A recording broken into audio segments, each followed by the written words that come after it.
Shalom, selamat pagi.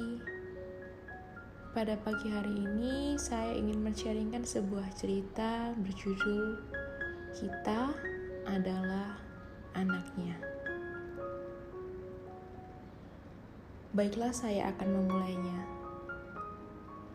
Gambaran Paulus dari kita kurang menyenangkan. Kita tidak mampu menolong diri kita sendiri.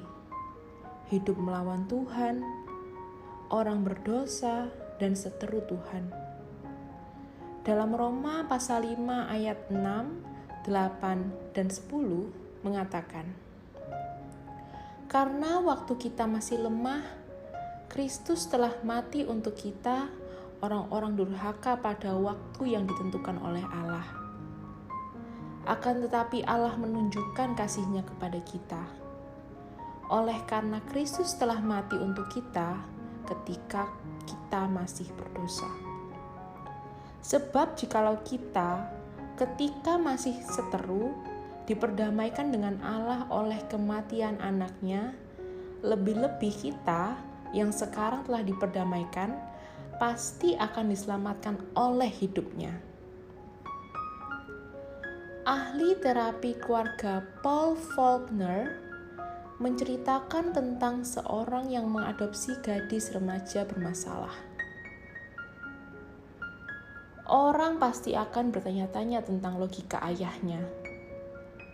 Gadis itu perusak, selalu melawan dan tidak jujur. Pada suatu hari, ia pulang dari sekolah dan menggeledah seluruh rumah untuk mencari uang. Ketika ia pulang, gadis itu sudah pergi dan rumah itu telah berantakan. Ketika mendengar perbuatan-perbuatannya, sahabat-sahabat ayahnya pun menganjurkan supaya ia tidak menuntaskan adopsi itu. "Lepaskan saja dia," kata mereka. "Dia kan bukan anakmu sendiri." Tetapi jawabnya sederhana. "Ya, saya tahu. Tetapi saya katakan kepadanya bahwa ia adalah anak saya." Tuhan juga membuat perjanjian untuk mengadopsi umat-Nya. Perjanjiannya tetap berlaku sekalipun kita memberontak. Dapat dipahami bahwa kita dikasihi ketika kita kuat, setia, dan bersedia. Tetapi kalau kita bongkar rumahnya sampai berantakan dan mencuri miliknya, itu betul-betul merupakan ujian kasih itu. Dan Allah tentu saja lulus ujian. Dalam Roma pasal 5 ayat 8 mengatakan, Allah menunjukkan kasih-Nya kepada kita, oleh karena Kristus telah mati untuk kita ketika kita masih berdosa. Sang ayah tidak melihat rumah yang berantakan itu dan mengatakan, "Kembali saja kalau kamu sudah belajar menghormati orang." Tuhan tentu tidak melihat kehidupan kita yang berantakan lalu mengatakan, "Saya hanya akan mati untukmu kalau engkau sudah pantas untuk menerima pengorbanan itu." Bila Tuhan berbicara tentang kita, Ia tidak menyebutkan kemalangan kita, derita, atau masalah kita. Justru Ia membuat kita berbagi dalam kemuliaan-Nya. Dan Ia menyebut kita anaknya. Dalam Mazmur 103 ayat 9 hingga 14 mengatakan,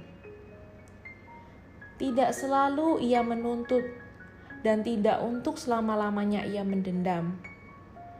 Tidak dilakukannya kepada kita setimpal dengan dosa kita, dan tidak dibalasnya kepada kita setimpal dengan kesalahan kita.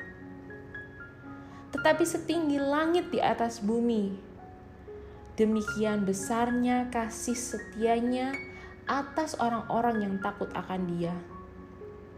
Sejauh timur dari barat, demikian dijauhkannya daripada kita pelanggaran kita.